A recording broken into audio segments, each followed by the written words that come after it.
Alors, quelques mots peut-être rapides, mais sur la mission. Le Seigneur nous a donc appelés, lorsque j'ai pris ma retraite, il a dit pas de retraite pour vous, il y a de cela 6 ans maintenant, et il nous a appelés à le servir au sein de cette mission qui s'appelle Juifs pour Jésus. Je suis juif personnellement de naissance par ma mère. Ma mère a porté l'étoile jaune pendant la guerre. Avec mes grands-parents, donc la branche maternelle, mon grand-père était juif roumain, il s'appelait Shapiro, vous voyez, vous connaissez, et ma grand-mère était juive allemande, elle s'appelait Steinburger, et la génération d'avant c'était Altmann. Donc je suis juif de naissance, mais mon père, lui, était catholique, et ma mère, pour l'épouser, avait dû se faire baptiser, mais comme une simple formalité, parce qu'en fait, elle n'était pas réellement pieuse, croyante même, vous voyez.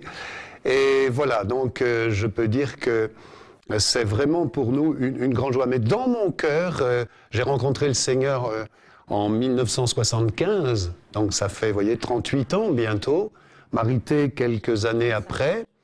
Et très vite, j'ai eu vraiment dans mon cœur cette conviction qu'il fallait annoncer l'Évangile à notre peuple.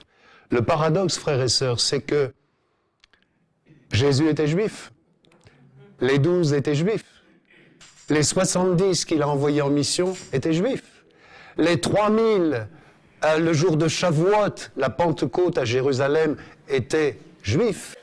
La première église était exclusivement composée de juifs et pendant des années, au cours du 1er siècle, elle était en majorité juive.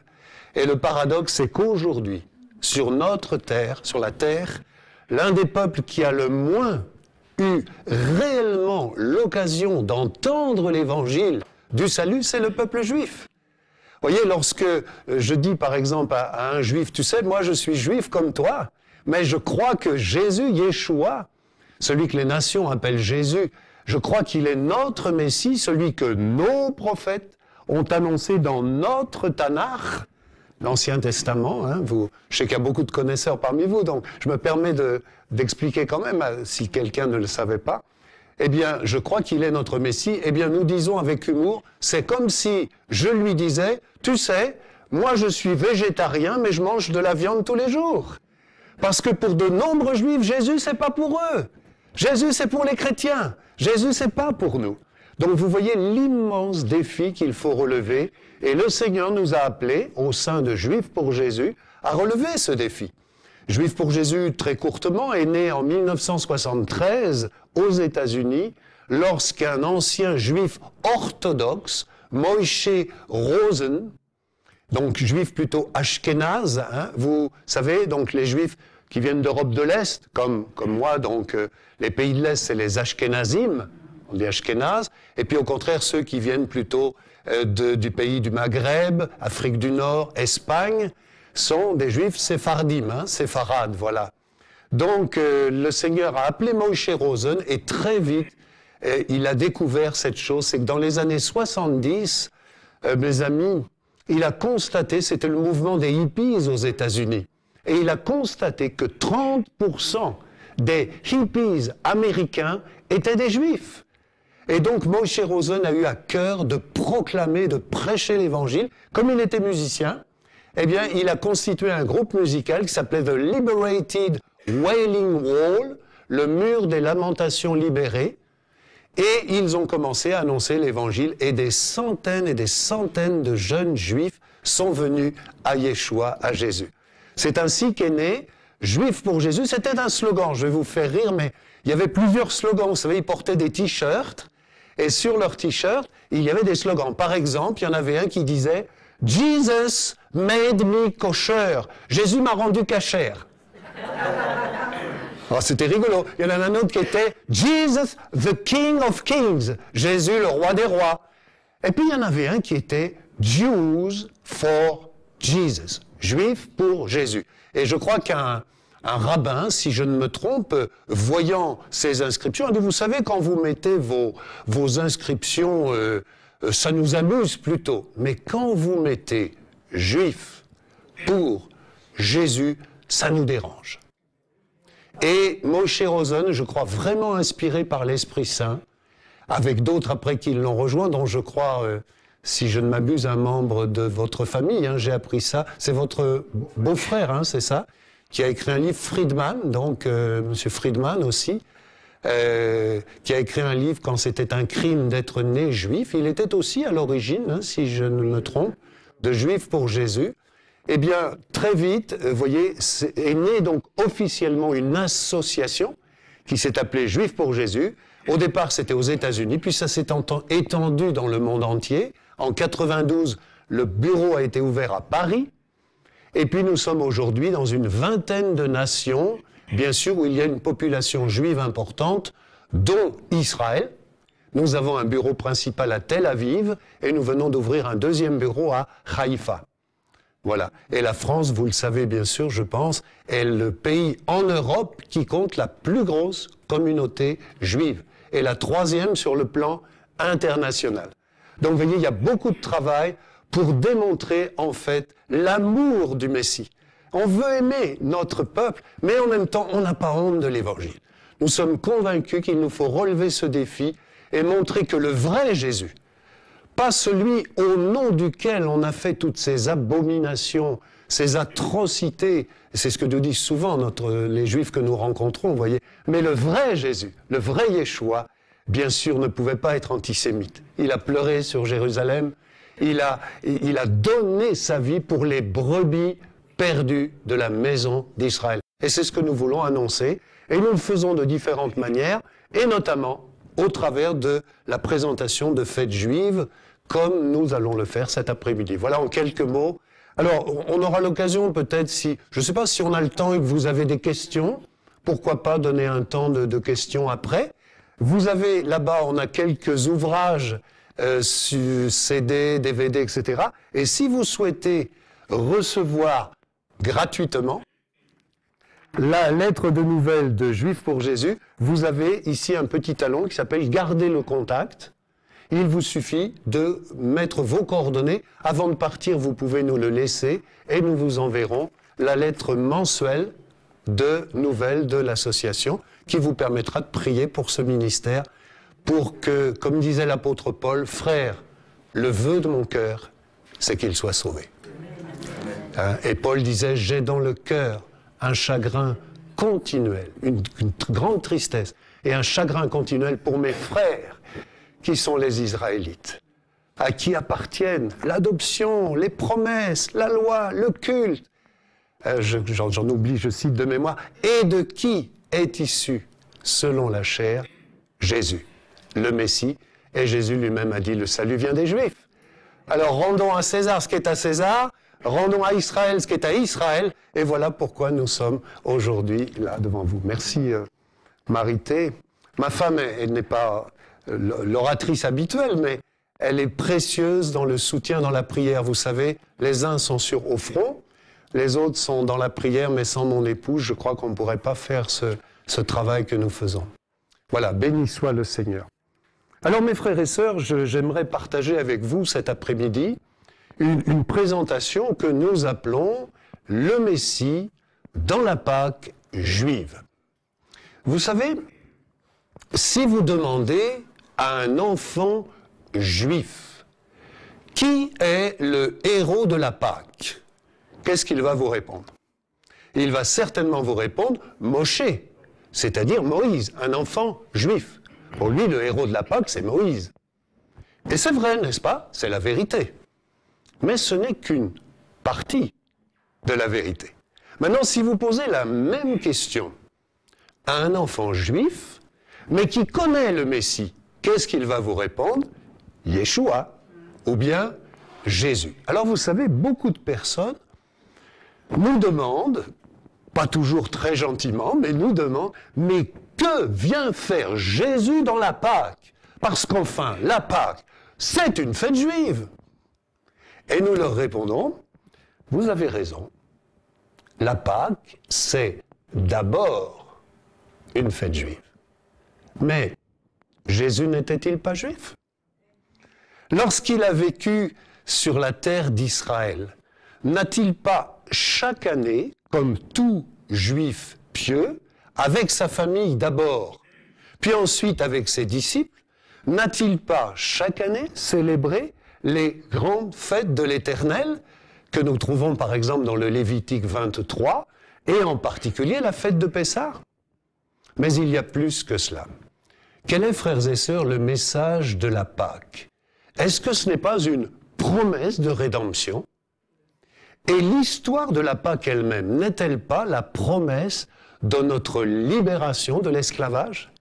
Ainsi, tous les symboles de la Pâque et l'histoire de la Pâque elle-même nous parlent de Jésus, nous conduisent à Jésus, trouvent leur accomplissement messianique, prophétique, en Jésus, Yeshua. C'est précisément ce que j'aimerais vous montrer cet après-midi.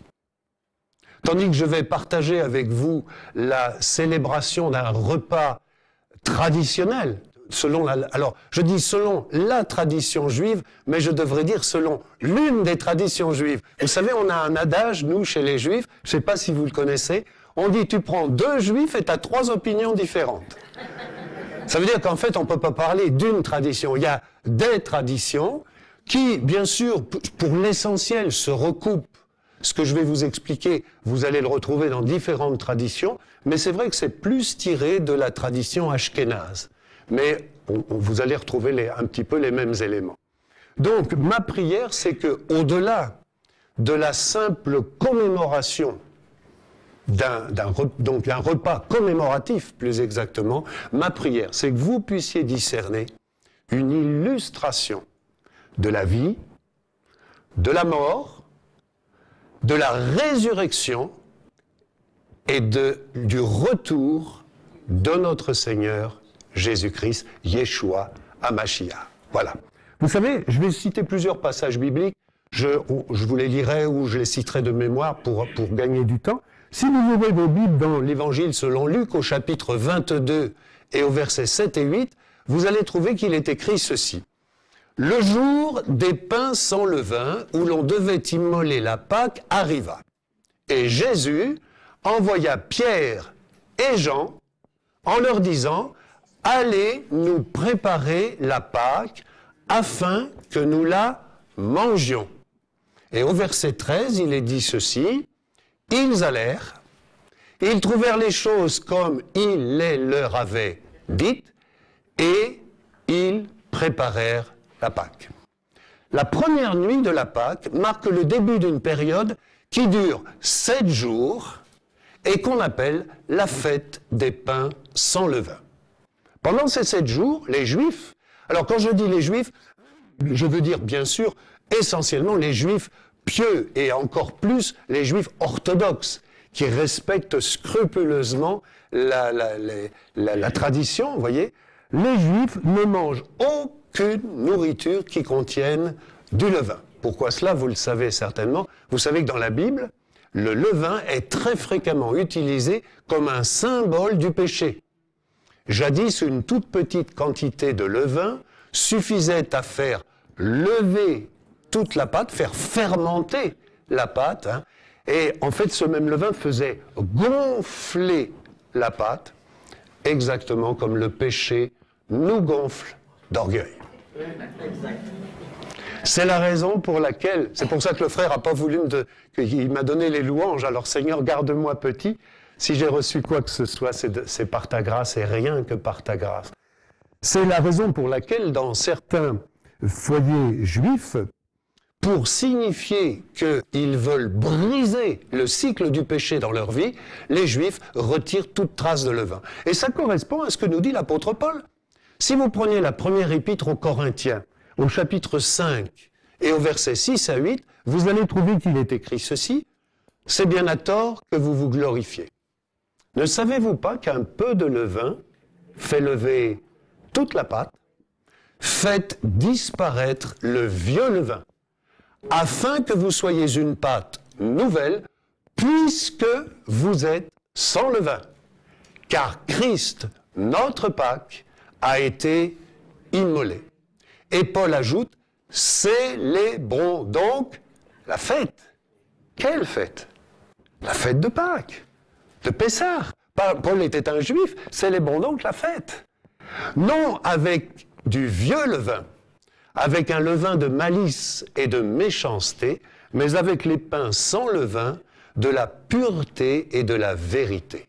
Voilà ce que nous dit l'apôtre Paul. C'est pourquoi, dans certains foyers juifs orthodoxes, pendant les 6 semaines, tenez-vous bien, 6 semaines, qui précèdent la célébration de la Pâque, les Juifs retirent toute trace de levain de la maison. Ils font disparaître les pains, les céréales, les biscuits, les gâteaux, la levure. Il ne faut plus qu'il reste une seule trace de levain dans la maison. Et vous savez qui est chargé de faire ce grand nettoyage de printemps, si on peut dire? C'est l'épouse. C'est la maîtresse de maison qui est chargée de faire ce nettoyage. Mais là, j'aimerais vous poser une question. Vous trouvez ça normal, vous? Jésus n'a-t-il pas envoyé Pierre et Jean pour préparer la Pâque? Et là, c'est la femme qui est chargée de la préparation de cela. Alors, je ne sais pas ce que vous en pensez, mais je pourrais presque m'adresser aux dames. Hein, je ne veux pas créer un mouvement révolutionnaire, là, mais dire, est-ce que vous trouvez ça normal? Ça devrait être à l'homme de faire ce grand nettoyage. Vous ne trouvez pas, mes sœurs? Non? Ça va? Vous êtes d'accord? Voilà. Alors, au cas où quelqu'un se sentirait concerné, j'ai une bonne nouvelle pour les frères. Hein? Les frères qui seraient... C'est que les rabbins ont trouvé la solution. Voici ce qu'ils disent. Ils disent ceci, c'est vrai, la maison est maintenant impeccable parce que la femme a passé les 6 dernières semaines à éliminer toute trace de levain, ou plutôt presque toute. Parce que vous savez ce qu'elle a fait, la coquine? C'est qu'elle a caché quelques miettes de levain quelque part dans la maison. Et ça va être à l'homme, lorsqu'il va rentrer à la maison pour célébrer le repas de la Pâque, ça va être à l'homme de trouver où sont cachées les quelques miettes de levain. Alors allez trouver, vous, c'est qu'elles peuvent être cachées au grenier, à la cave, moi je sais pas, dans le réfrigérateur, sous le canapé. Alors c'est pas facile de s'y retrouver. Mais voilà, la femme, l'épouse, est tellement pleine de bonté et d'amour pour son cher et tendre mari, et elle veut tellement lui éviter le moindre souci. Vous savez ce qu'elle a fait? Elle a caché les miettes exactement à l'endroit où elle les avait cachées l'année d'avant. Ouais. Et même encore l'année d'avant. Ce qui fait que le mari n'a pas à se fatiguer. Il va aller directement là où sont cachées les miettes, mais il va se munir de 3 ustensiles absolument nécessaires pour aller ce qu'on appelle en hébreu Bedikat Chametz, c'est-à-dire la recherche du Chametz. Le Chametz, c'est le levain. Il va à la recherche du levain. Alors, il prend une cuillère en bois, il prend une plume d'oie, il commence à être un peu abîmée, et puis il prend un torchon. Et il va chercher les miettes. Alors, il sait où elles sont, puisque la femme les a cachées. Mais comme les miettes symbolisent le péché, il est interdit de les prendre avec les mains. C'est la raison pour laquelle il va prendre une cuillère en bois. Alors, imaginons que les miettes soient ici sur la table, et il va... Alors ça n'a pas été fait selon l'air. Il va prendre, vous voyez, les quelques miettes qui sont ici, il va les balayer dans la cuillère, puis il va mettre tout ça dans dans le linge, et il va se rendre dans la cour de la synagogue, où tous les juifs de la communauté locale sont rassemblés, chacun venant avec son petit paquet de levain, et on allume un grand feu de joie, et chacun va jeter son levain, son péché, symbolisé par le levain, dans le feu. Puis l'homme va ensuite rentrer à la maison, il va se frotter les mains, et voici ce qu'il déclare.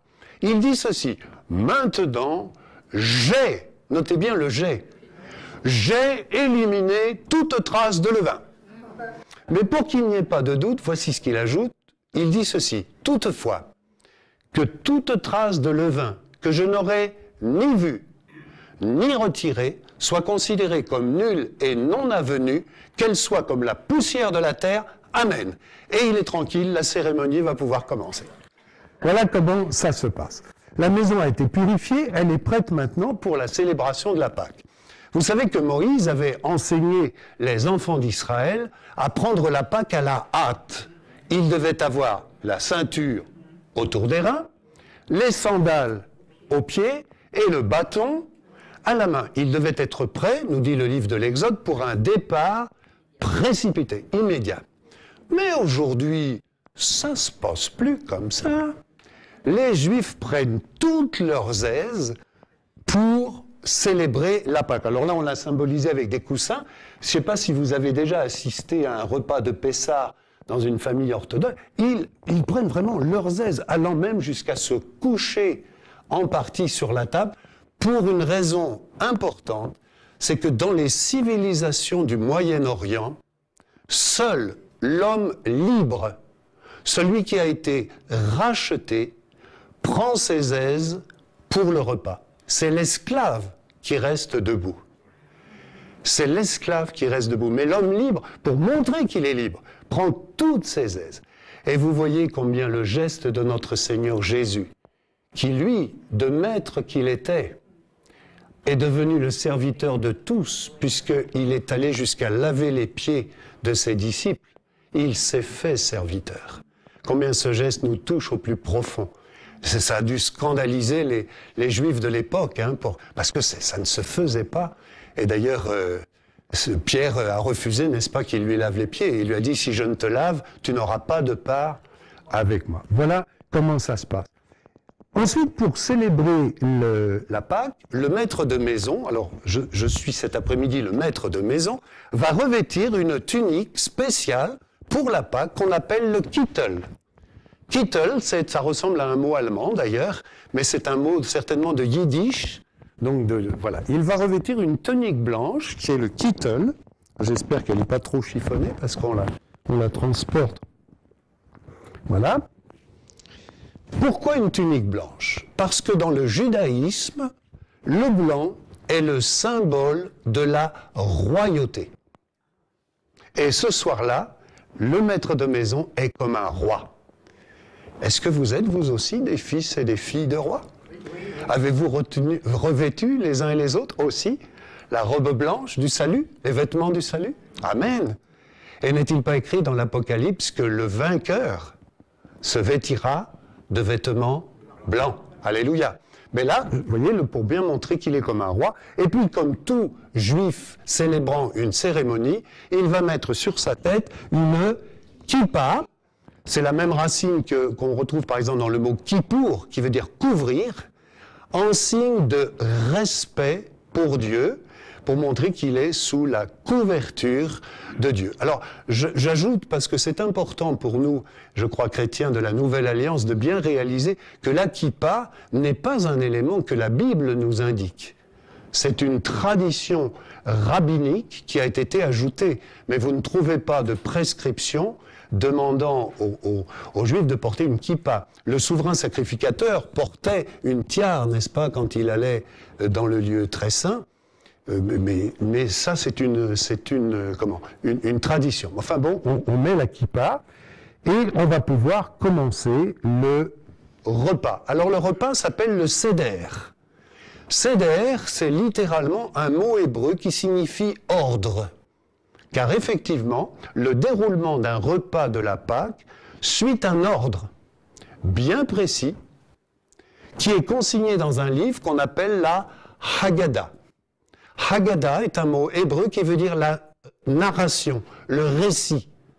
Et dans la Haggadah, vous trouvez tout le récit de la libération de l'esclavage de l'Égypte avec des prières rituelles, etc., etc. Donc, vous voyez, on va célébrer le Seder en suivant la Haggadah dans les foyers juifs orthodoxes. Voilà. Je crois que tout est pratiquement prêt. Et le premier acte pour commencer le repas, ça va être l'allumage des bougies.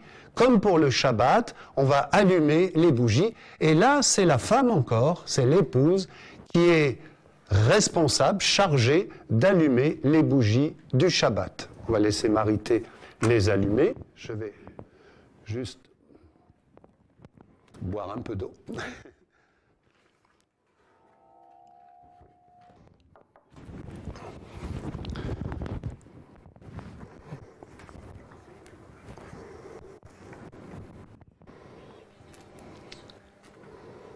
Voilà, merci. Lorsque l'épouse a allumé les bougies, elle prononce en général une prière, donc je vais le faire pour elle, qui est celle-ci. Elle dit « Baruch ata Adonai Eloheinu melech haolam, asher kitshanu bemitzvotav vetzivanu lechadlik ner shel Pesach. » Béni sois-tu, Seigneur, notre Dieu, roi de l'univers, qui nous sanctifie par tes commandements et qui nous a ordonné d'allumer les bougies de Pessah. Vous savez, frères et sœurs, que c'est normal que ce soit la femme et non pas l'homme qui allume les bougies. Auriez-vous une toute petite idée de la raison pour laquelle? Ça, c'est une raison biblique. Tout à l'heure, ce n'était pas normal que ce soit la femme qui fasse le nettoyage. Là, on est devant une raison biblique. La lumière représente le Messie. Que dit Ésaïe 7, 14? Voici la prophétie d'Ésaïe. Voici, le Seigneur lui-même vous donnera un signe. La Vierge, ou la jeune fille, Alma en hébreu, la Vierge deviendra enceinte, elle enfantera un fils, et elle lui donnera le nom d'Immanuel, Emmanuel, ce qui signifie Dieu avec nous. Ainsi, c'est bien de la postérité de la femme, et non pas de l'homme, que le Messie devait venir. Et c'est bien ce qui s'est passé avec notre Messie Yeshua, qui est né de la Vierge Marie. On pourrait citer aussi un autre passage, lorsque l'enfant Jésus, Yeshua, est présenté au temple pour accomplir ce que prescrit la Torah, la loi de Dieu, n'est-ce pas? C'est-à-dire le rachat des premiers-nés.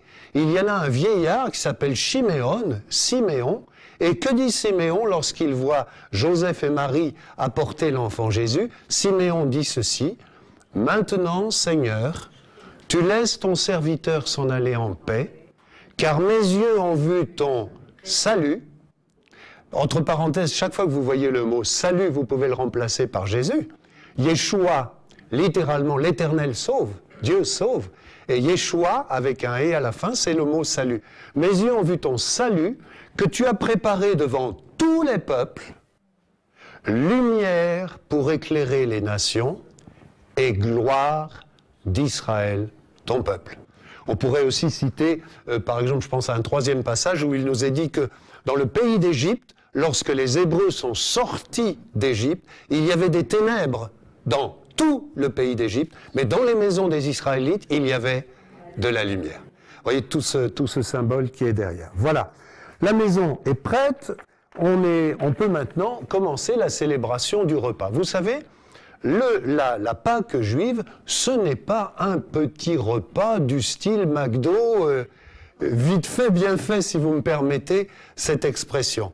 C'est un véritable festin qui peut durer jusqu'à 4 heures, et même au-delà, dans les foyers vraiment juifs orthodoxes. 4 heures et plus. Et pendant ces 4 heures, chaque juif, adulte, est censé remplir et boire 4 coupes de vin. Elles ne sont pas forcément de cette grosseur-là, bon, ça dépend des familles. Chaque coupe porte un nom et a une signification que nous allons essayer de voir progressivement. La première coupe, c'est la coupe de Kiddush, qu'on appelle la coupe de la sanctification. Kadosh veut dire saint, Kiddush, la sanctification.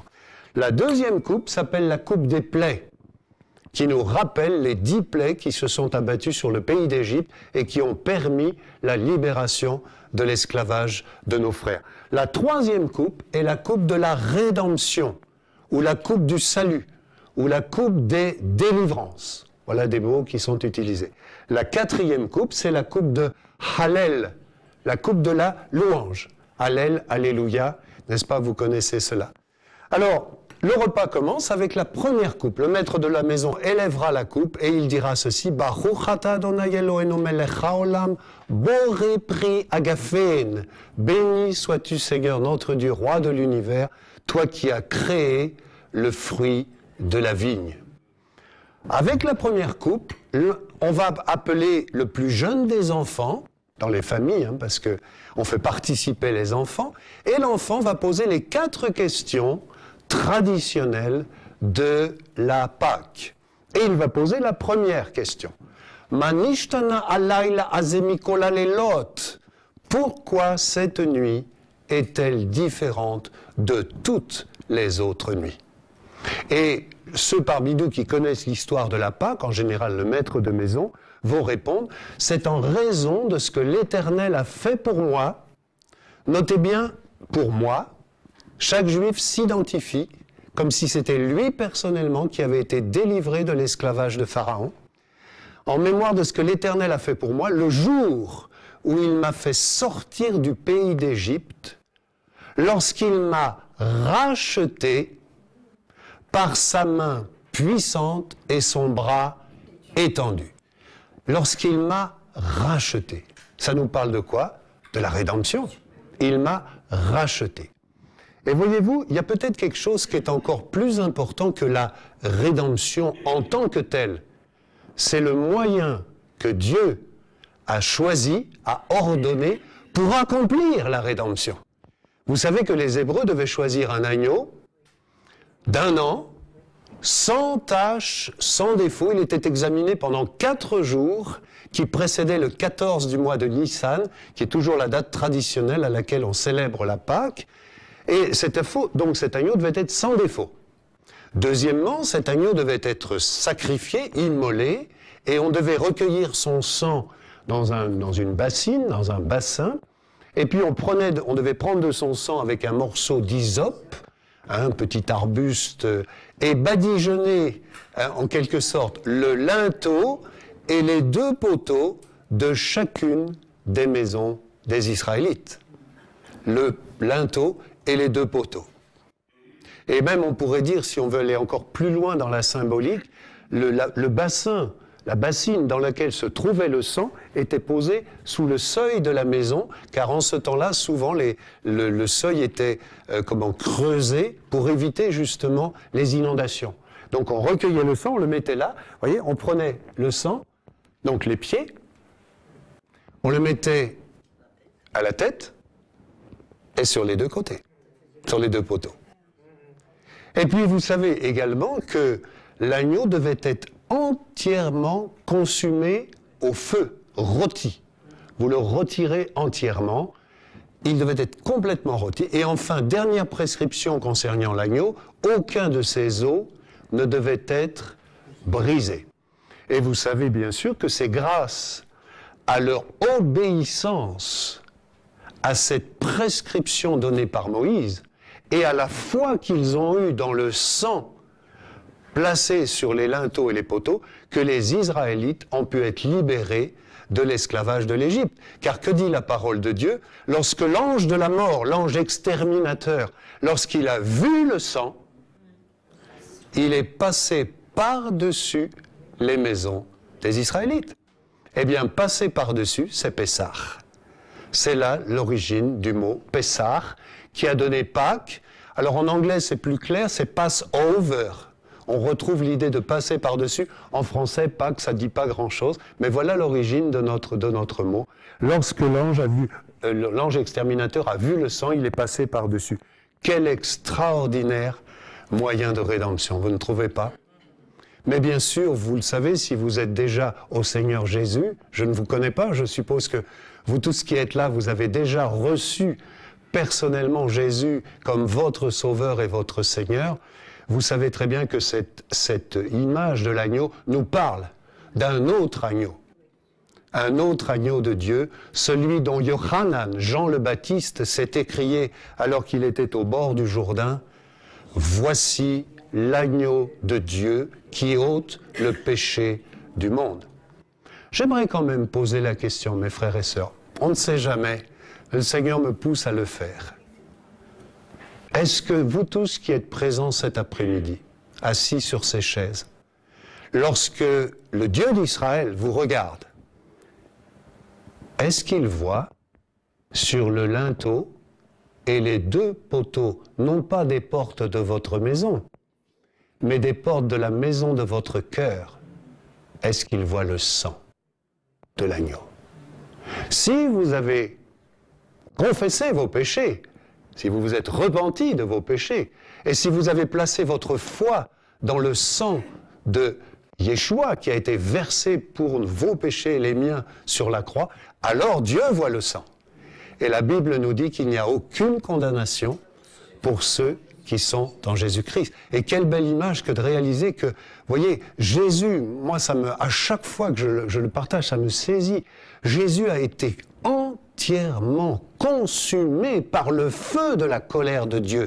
On parle de l'amour, mais il y a en même temps la justice et le jugement de Dieu qui se sont abattus sur mon agneau de Dieu, votre agneau de Dieu, pour faire en sorte qu'il ne s'abatte pas sur nous et que nous soyons délivrés. Alléluia. Béni soit le nom du Seigneur pour cette magnifique rédemption. L'enfant va poser alors les autres questions. Il va demander pour... pardon, oui, j'ai posé la première question, je me perds un peu. Il va poser la deuxième question. Il va dire ceci: les autres soirs, nous mangeons toutes sortes de pains, mais ce soir, nous ne mangeons que du pain azim, des matzot. Une matzah, des matzot. Et il va demander pour quelle raison. Alors le maître de maison va dire, c'est en raison, c'est parce que dans leur hâte de quitter l'Égypte, nos pères n'ont pas eu le temps d'attendre que le pain soit levé, ils sont partis. Vous voyez ce petit sac? C'est ce qu'on appelle dans notre tradition la matzah tash ou tosh. Et des fois, la matzah tash, c'est un sac avec 3 compartiments. À l'intérieur de chaque compartiment, il y a une matzah, un pain sans levain. Vous voyez, vous en avez 1, 2 et 3. Vous allez voir, le maître de la maison va retirer la matzah du milieu. Oui. Il va laisser les 2 autres cachées, invisibles. Il retire seulement celle du milieu qui devient visible. Puis il va la briser en 2. Il va mettre une moitié sur la table, qui sera consommée plus tard, et il va donner à cette deuxième moitié un nom spécial qu'on appelle, certains le savent sans doute, l'aphikomane, ou l'aphikomène. Aphikomane, ce n'est pas un mot hébreu, c'est un mot qui est tiré du grec epikomios, qui veut dire littéralement « celui qui vient après », celui qui vient plus tard. Et c'est exactement ce qui va se passer. Pour le moment, on va prendre cette moitié de matzah, l'aphikomane, on va le mettre dans un petit sac comme ceci, vous voyez, elle est comme cachée dans ce petit sac, et on va le cacher sans... Alors là, on demande aux enfants, quand on partage le repas, de fermer les yeux. Ça fait en même temps un petit jeu, parce que vous savez, 4 heures pour des enfants, c'est un peu long, hein. Et donc, les enfants ferment les yeux, je pourrais presque vous demander de le faire, parce que j'ai devant moi que des enfants, bien sûr. Si vous êtes citoyen du royaume des cieux, c'est que vous avez un cœur d'enfant. Amen. Alors, on ne va pas le faire, mais et on va cacher la matzah, vous voyez, comme ça, et il sera indispensable de la retrouver avant la fin du repas, sinon le repas ne pourra pas se terminer. L'enfant va ensuite poser, on va revenir à ce petit sac tout à l'heure, l'enfant va poser ensuite les 2 dernières questions, il va dire pourquoi les autres soirs mangeons-nous toutes sortes de verdures, toutes sortes d'herbes, et ce soir, seulement des herbes amères. Et la 4e question, alors des fois il y a une petite variante, il va dire pourquoi les trempons-nous dans l'eau salée? Alors pour répondre à cette question, je vais vous montrer ce plateau. Alors non, c'est pas du tout un frisbee que j'ai acheté à Jérusalem, hein. C'est pas non plus pour mettre des œufs mayonnaise. Dans ce plateau, vous voyez, il y a 6 compartiments.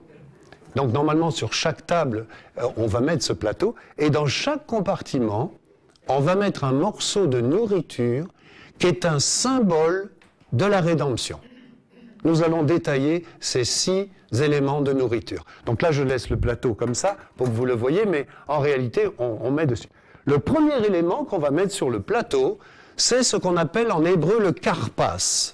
Karpas désigne l'herbe verte. Alors en général, on prend du persil ou de la laitue, et c'est le symbole de la vie. Ça représente la vie par sa couleur bien verte. Le karpas.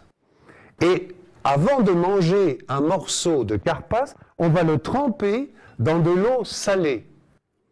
L'eau salée qui représente les larmes de la vie. Et les rabbins nous expliquent qu'une vie sans rédemption est une vie baignée de larmes. Une vie sans rédemption est une vie baignée de larmes. Donc on va tremper dans l'eau salée. J'ai presque envie de vous demander, pour vous qui connaissez le Seigneur, qui est donc passé par la rédemption, est-ce qu'il arrive quand même que parfois vous passiez par la vallée des larmes? J'aimerais vous donner un encouragement de la part du Seigneur. Je ressens dans mon cœur que c'est important. Mes frères et sœurs, si vous passez par la vallée des larmes, réjouissez-vous. Le Seigneur me montre que dans l'Apocalypse, au chapitre 3, dans la lettre à l'église de Laodicée, il est dit ceci, notamment, je sais que ce que j'ai contre toi, c'est que tu as abandonné ton premier amour. Et il dit un peu plus loin, je te conseille d'acheter de moi, vous savez, de l'or éprouvé par le feu, etc. Et il dit, un collier pour oindre tes yeux. J'aimerais vous dire de la part du Seigneur que souvent, les larmes qu'il permet dans nos vies sont ce collier, grâce auquel nos yeux vont s'ouvrir sur une vérité que nous n'avions pas vue. Le Seigneur va oindre nos yeux, parfois avec les larmes, mais ça nous permet de découvrir des grandes choses, des choses merveilleuses qu'il a préparées pour nous et que peut-être nous n'avions pas vues. Et puis il nous encourage, il nous dit le soir arrivent les pleurs, mais le matin, l'allégresse. Alors c'est vrai qu'il y a des nuits qui durent plus longtemps que d'autres, mais réjouissons-nous. Le deuxième élément qu'on va trouver sur le plateau de Céder, c'est la racine de l'herbe amère, ce qu'on appelle le raseret. Raseret en hébreu, en général, c'est on prend un oignon. Alors bien sûr, là, on l'a laissé comme ça, mais quand on partage le repas, on le coupe en rondelles, voyez, et on va là encore tremper cet oignon dans l'eau salée. L'eau salée qui représente... Ça va, je ne vous ai pas endormi, je suis content. Qui représente les larmes de la vie. Et c'est là encore pour nous parler de l'amertume de la vie. Vous voyez, notre peuple se souvient constamment combien la vie était amère quand ils étaient esclaves de Pharaon. Le troisième élément que vous allez trouver, c'est ce qu'on appelle le maror. Le maror, normalement, c'est fait avec du réfort. Le réfort, c'est du radis noir, hein, c'est cela. Là, j'ai pas trouvé de réfort dans les magasins. Par chez nous, on n'en trouve pas forcément. Alors, c'est pas grave. Normalement, donc toujours cette pensée d'une vie amère, de la vie de l'amertume, vous voyez. Normalement, chaque adulte devrait, s'il suivait la prescription à la lettre, manger une pleine cuillerée à soupe de réfort. Vous imaginez ce qui se passe quand on mange une pleine cuillerée à soupe? Qu'est-ce qui se passe? Voilà, tu es volontaire. Voilà, bien sûr. Donc c'est le réfort. Le quatrième élément que vous allez trouver sur le plateau de Céder, c'est ce qu'on appelle le charoset. Le charoset, c'est un mélange très sucré, très doux, très agréable. En général, on prend des pommes que l'on coupe en fines lamelles. On peut ajouter de la cannelle, on peut ajouter du miel, on peut ajouter des amandes. Vous voyez, il y a des recettes différentes, mais ce qui est en commun, c'est que c'est très doux. C'est très sucré, très agréable. Mais savez-vous ce que ça représente? Le charoset représente le mortier que les Hébreux devaient faire lorsqu'ils faisaient des briques pour le Pharaon. Alors là, vous allez me dire, Jacques, je ne comprends plus rien. Comment un mélange aussi doux, aussi subtil, aussi agréable, peut-il symboliser un travail aussi pénible que celui qui consistait à faire des briques pour Pharaon? Et les rabbins nous donnent la réponse que voici. Le plus dur des labeurs est adouci par la promesse de la rédemption. Le plus dur des labeurs est adouci par la promesse. Alors j'ai envie de te dire, mon frère, ma soeur, quoique je ne sais pas s'il y a beaucoup de gens parmi vous qui sont encore dans le monde du travail, mais si tu as un voisin grincheux, difficile, ou quelqu'un dans ton entourage qui a un caractère de cochon, entre parenthèses, s'il a un caractère de cochon, il n'est pas juif, c'est évident. Réjouis-toi, réjouis-toi, parce que comment la lumière du Christ va-t-elle briller si ce n'est au travers des gens difficiles? Si tu es entouré de gens gentils, qui t'aiment, qui t'acclament, il n'y a pas besoin d'être chrétien pour ça. Si vous aimez ceux qui vous aiment, a dit le Seigneur, quel mérite en avez-vous? Mais si tu es entouré de gens difficiles, qui ont un caractère pas toujours facile, on en a tous autour de nous, des fois dans notre propre famille, eh bien réjouis-toi, parce que tu vas être une lettre de Christ vu, lu, connu de tous les hommes, et parce que le fruit du Saint-Esprit abonde dans ta vie, tu vas manifester l'amour, la paix, la joie, la douceur, la patience, la persévérance, etc., etc. Amen? Vous êtes d'accord? Bon, je n'y arrive pas toujours, hein. Mais avec la grâce du Seigneur, on y est. Le cinquième élément que vous allez trouver, c'est cet œuf qu'on appelle le chagiga. Le chagiga, par sa couleur sombre, vous voyez, on l'a fait cuire dans du café, symbolise, oui, on le fait cuire on le fait cuire dur, mais pas dans de l'eau, dans du café, c'est pour ça qu'il est sombre. Pourquoi cela? Eh bien, il symbolise, chagiga, c'était le nom que l'on donnait à l'enceinte du temple, à l'intérieur de laquelle les sacrifices étaient consommés. C'était aussi le nom du sacrifice spécial, particulier, qui devait être offert lors de Pessah. Mais vous savez que depuis l'an 70, il n'y a plus de temple à Jérusalem. Le temple a été détruit. Il n'y a donc plus d'autel pour les sacrifices et il n'y a plus de sacrifices. En mémoire du temple, on le symbolise par cet œuf.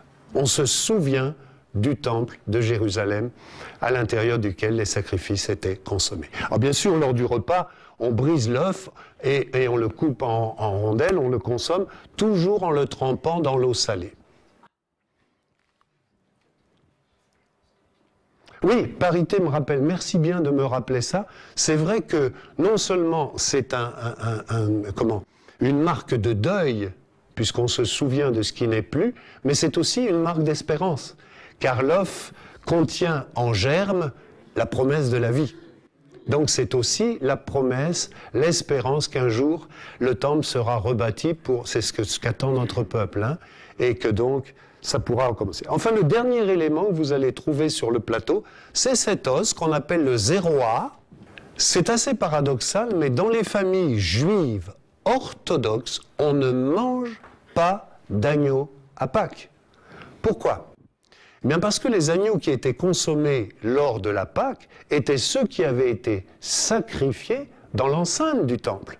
Mais comme il n'y a plus de temple et qu'il n'y a plus de sacrifice d'agneau, en mémoire de l'agneau qui était sacrifié, on le représente avec cet os. Alors là, on ne le mange pas celui-là, hein, mais on se contente de le représenter. Mais alors, frères et sœurs, ces deux éléments, le chagiga qui nous rappelle le temple détruit, et le zéroa qui nous rappelle l'agneau sacrifié, nous amène une question intéressante que j'aime bien poser à mes amis juifs.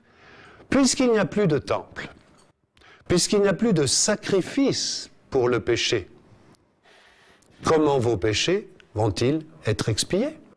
Car n'est-il pas écrit dans votre loi, quand je m'adresse à des juifs, hein, dans la Torah, n'est-il pas écrit, Lévitique 17, verset 11, la vie de la chair est dans le sang.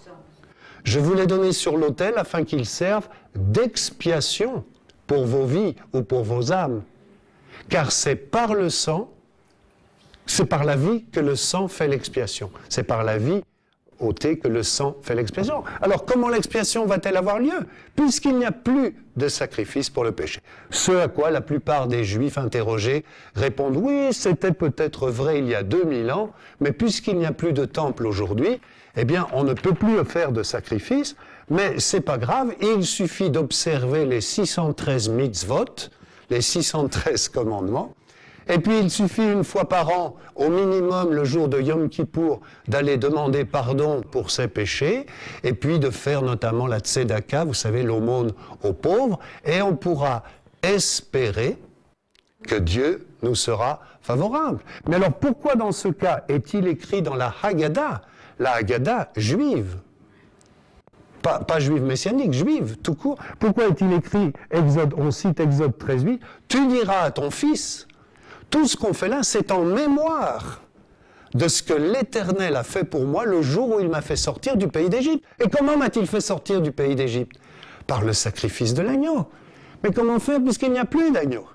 Alors bien sûr, nous connaissons la réponse pour nous, c'est que notre agneau de Dieu, Yeshua, Jésus, est l'agneau de Dieu qui ôte le péché du monde. Et aujourd'hui, ce n'est plus par une multitude de sacrifices qu'il faudrait renouveler d'année en année, mais comme dit l'Épître aux Hébreux à 7 reprises, par une seule offrande, il a rendu parfait à perpétuité ceux qui sont sanctifiés. Amen. Alléluia. Hein, c'est magnifique. Moi, je me lâche jamais, vous savez, de réaliser à chaque fois la rédemption. On va aller plus vite pour les autres coupes, rassurez-vous. Je ne vais pas être aussi long sur chacune, si toutefois vous êtes inquiet, je ne sais pas. La deuxième coupe, c'est la coupe des plaies.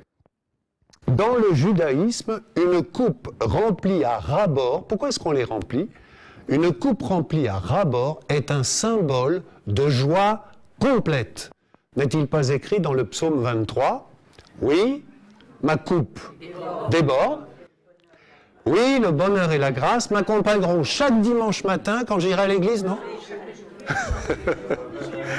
On peut le redire tous ensemble? Oui, le bonheur et la grâce m'accompagneront tous les jours de ma vie et j'habiterai dans la maison de l'Éternel jusqu'à la fin de mes jours. Amen. Seulement voilà, pour les Juifs qui ne connaissent pas le Seigneur, leur joie n'est pas complète, et notamment quand ils se souviennent que c'est quand même au prix de tous les plaies d'Égypte, et notamment de la mort des premiers-nés qu'ils ont été délivrés. Et il y a même un verset dans le Talmud qui dit, je ne l'ai pas là sous les yeux, mais qui dit « Comment vous vous réjouissez alors que... » Pardon ? Oui, vous vous réjouissez alors que mes créatures, parce que les Égyptiens étaient des créatures de Dieu, et Dieu ne se réjouit pas de voir périr ses créatures.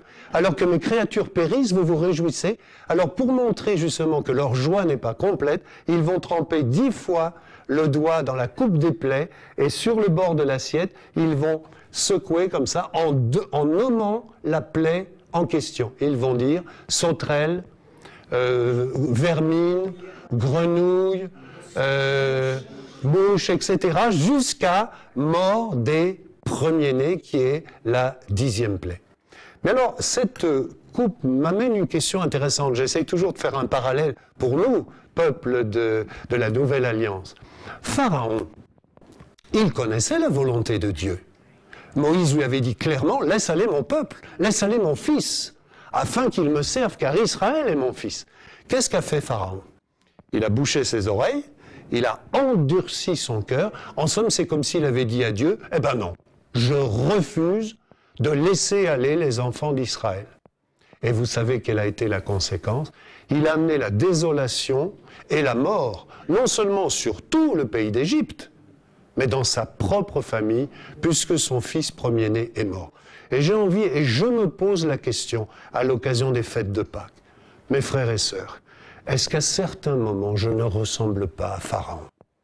Moi qui dis que ta volonté soit faite, Seigneur, et qui à certains moments dit, ouais d'accord, je veux bien, mais pas ça, hein, Seigneur, tu touches pas à ça, c'est ma chasse gardée. Est-ce qu'il nous arrive pas parfois de ressembler à ce Pharaon en disant, non, je ne veux pas, et derrière on dit, Seigneur, oh Seigneur, fais-nous grâce, aide-nous vraiment à plier notre volonté à la tienne, parce que je sais que ta volonté est bonne, agréable et parfaite, et qu'il y a des bénédictions dans l'obéissance à ta volonté. Amen. Hein, on est d'accord là-dessus. Alors, ça me parle. La troisième coupe, après le repas, vient le moment de prendre la troisième coupe. Dans nos Bibles, il n'y a que seulement l'évangile de Luc qui nous dit, après le repas, vous noterez, Jésus prit une coupe et dit, je ne sais pas si vous l'avez noté, les autres évangélistes ne donnent pas le détail, et c'est la troisième coupe qui est la Kos Yeshuot, la coupe des délivrances, ou la coupe de la rédemption, ou la coupe du salut. Mais pour pouvoir prendre cette troisième coupe, il est indispensable de retrouver l'aphycomane, qui avait été cachée tout à l'heure, vous vous souvenez? Alors on dit aux enfants de partir à la recherche de l'aphycomane. Alors bien sûr, ça fait un peu de récréation, parce que là je l'ai mis là, mais des fois on la cache quelque part dans la maison. Et l'enfant qui a trouvé l'aphycomane le ramène au maître de la maison, qui va le retirer et qui va briser cet aphycomane en petits morceaux, à peu près, bon là celui-là est très petit, de la taille d'une olive. Et c'est ce petit morceau d'aphycomane qui va être mangé en même temps que l'on va boire la troisième coupe, la coupe de la rédemption. Est-ce que ça vous rappelle quelque chose? Eh oui, frères et sœurs, c'est l'origine de ce que nous appelons la Sainte Seine, ou le repas du Seigneur, comme dit l'apôtre Paul. Voyez, Jésus a pu dire, ceci est mon corps qui est brisé, qui est rompu pour vous, faites ceci en mémoire de moi. Et il a dit, cette coupe est la nouvelle alliance en mon sang qui est versée pour vous. Quel autre symbole que, si ce n'est cet affichomane, peut le mieux nous parler de Jésus? Mes frères et sœurs, c'est encore plus extraordinaire si on s'arrête un petit peu plus loin sur ce symbole. Non seulement l'affichomane, donc qui est brisé, et qui est mis dans un petit sac. Le corps de Jésus n'a-t-il pas été enveloppé d'un linceul? Qui est ensuite comme enterré, caché. Jésus n'a-t-il pas été enseveli? Puis qui est ramené pour célébrer le repas. Jésus n'est-il pas ressuscité? Et ne va-t-il pas revenir? N'a-t-il pas dit, je ne boirai plus désormais du fruit de la vigne jusqu'à ce que le royaume de Dieu soit venu, n'est-ce pas? Mais il est encore plus extraordinaire. Vous vous souvenez d'abord la composition même de la matzah. Alors c'est important. La matzah, d'après les rabbins, pour être réglementaire, doit comporter 3 caractéristiques. Elle doit d'abord être sans levain. Bon, ça, on peut facilement le comprendre, puisqu'elle est sans péché. Jésus était sans péché. Mais les rabbins nous disent qu'elle doit être rayée. Est-ce que ça nous rappelle quelque chose? Ésaïe 53, notamment verset 5, il était brisé pour nos péchés, brisé pour nos iniquités, le châtiment qui nous donne la paix est tombé sur lui, et c'est par ses meurtrissures que nous sommes guéris. Mais les rabbins nous disent que non seulement elle doit être rayée, mais elle doit être percée. Elle est percée. N'est-il pas écrit, par exemple, en Zacharie 12, verset 2, « Alors ils tourneront les regards vers moi », donc ils, le peuple juif, celui qu'ils ont percé, ou bien transpercé, et ils pleureront sur lui comme on pleure sur un fils unique. Mais il y a encore plus extraordinaire. Vous voyez ce petit sac? Combien j'ai de sacs là-dedans? Non, j'ai un seul sac. N'est-ce pas? Mais en 3 compartiments. Dans ce sac, il y a 3 matzot. 2 des matzot sont restés cachés. Notre Dieu, le Père, est invisible. La Bible nous dit, nul n'a jamais vu Dieu. La matzah du milieu est rendue visible.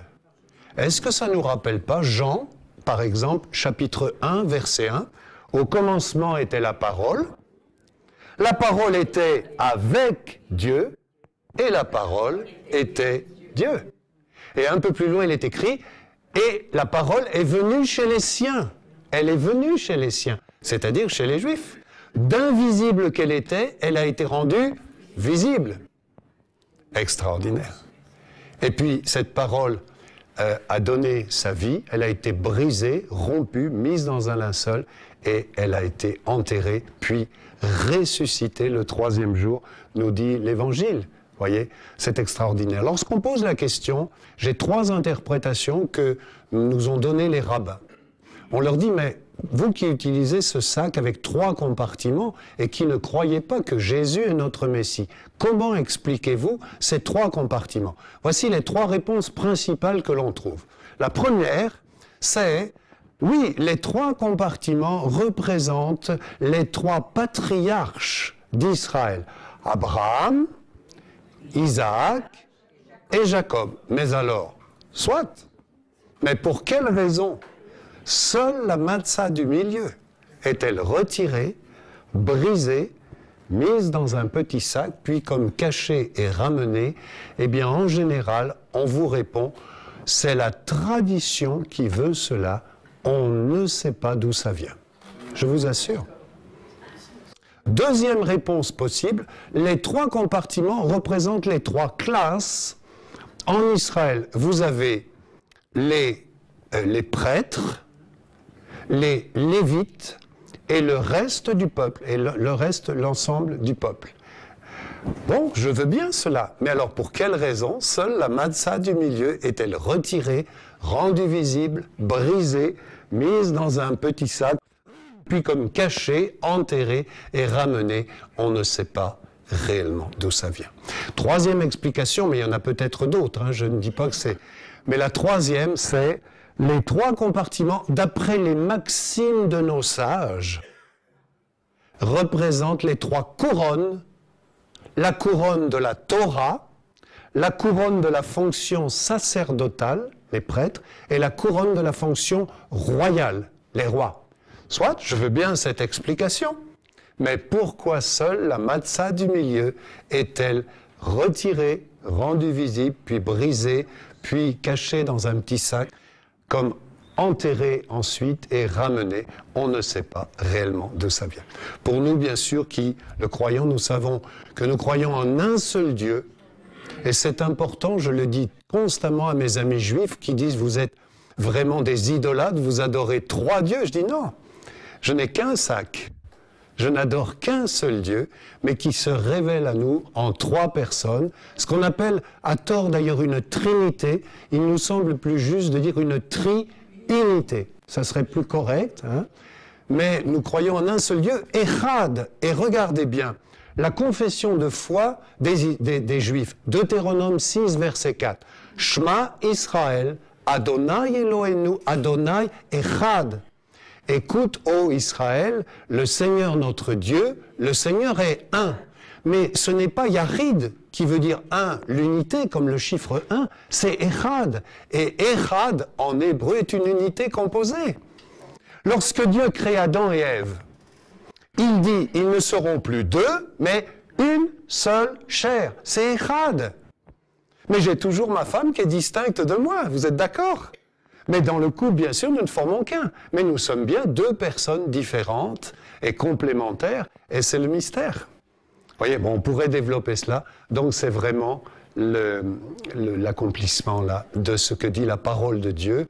Et puis on pourrait aussi dire que cette nouvelle alliance que notre Seigneur Jésus a inaugurée, eh bien, elle est l'accomplissement de la prophétie messianique que nous trouvons en Jérémie 31, verset 31. « Voici que les jours viennent, dit l'Éternel, où je ferai avec la maison d'Israël et la maison de Juda une alliance nouvelle, non pas comme celle que je traitais avec leur père le jour où je les saisis par la main pour les faire sortir du pays d'Égypte, alliance qu'ils ont violée, quoique je fusse leur maître, mais voici l'alliance que je ferai avec la maison d'Israël, dit l'Éternel. En ces jours-là, je mettrai mes lois dans leur cœur, je mettrai mes lois au-dedans d'eux, je les inscrirai sur leur cœur, je serai leur Dieu et ils seront mon peuple. C'est tout simplement l'accomplissement messianique que Jésus a inauguré. Alléluia, gloire au Seigneur. Enfin, on va terminer, mes frères et sœurs, la 4e et dernière coupe qui termine le repas, c'est la coupe de Hallel, la louange. Nous voyons dans nos évangiles que, après avoir partagé le repas, ils chantèrent les cantiques.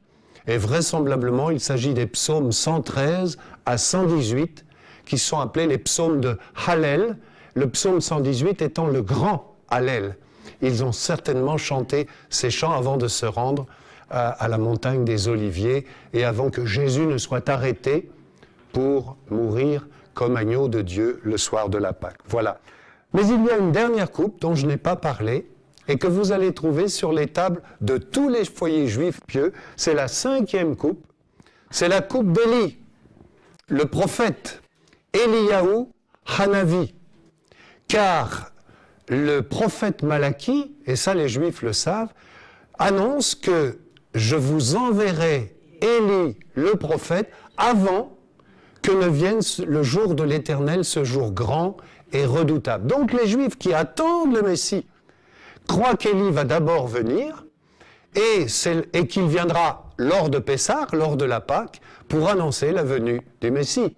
Et c'est la raison pour laquelle, dans les familles juives pieuses, un enfant va à la porte. D'abord, on met un couvert sur la table qui est réservé pour Élie. Et un enfant va à la porte, il l'ouvre tout grand, dans l'espoir qu'Élie sera peut-être là et qu'on pourra l'inviter à entrer et qu'il nous annoncera la venue du Messie. Mais nous savons, pour nous qui croyons que Yeshua est le Messie, qu'Élie est déjà venu. Amen. Un jour, les scribes ont dit, on dit à Jésus, pourquoi les scribes disent-ils qu'Élie doit venir? Et Jésus a répondu, il est vrai qu'Élie doit venir. Mais si vous le voulez le savoir, il est déjà venu. Et il a dit, à propos de Jean le Baptiste, c'est lui, l'Élie, qui devait venir. Alors je conclus, mes frères et sœurs. Élie est venu, Jean-Baptiste est venu, annonçant le baptême de repentance, prêchant le baptême de repentance, invitant le peuple à se repentir de ses péchés et à se faire baptiser dans les eaux du Jourdain. Le Messie a suivi, Jésus est venu,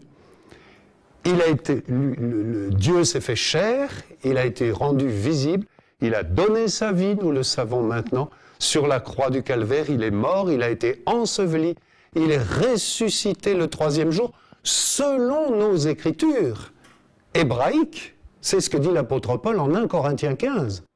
Selon les Écritures. Mais à ce moment-là, c'était que les Écritures de ce qu'on appelle l'Ancienne Alliance. Et nous croyons que Jésus va revenir. Amen.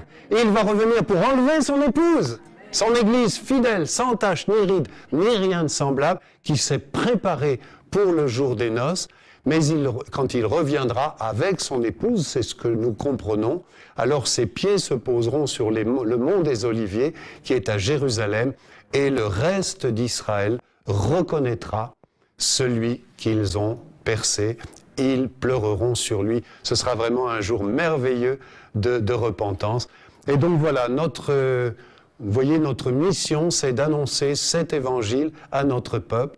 Et moi, je voudrais vraiment vous remercier, frères et sœurs. Si le Seigneur, je sais que vous le faites déjà, mais merci, priez vraiment pour que de plus en plus de Juifs, et bien sûr de non-Juifs, c'est évident, mais aient vraiment ce voile qui tombe de leurs yeux et qu'ils découvrent, derrière tous ces symboles, le Messie qu'ils attendent, mais qui est déjà venu et qui va revenir. Amen. Amen. Gloire à Dieu. Amen. Alléluia, voilà.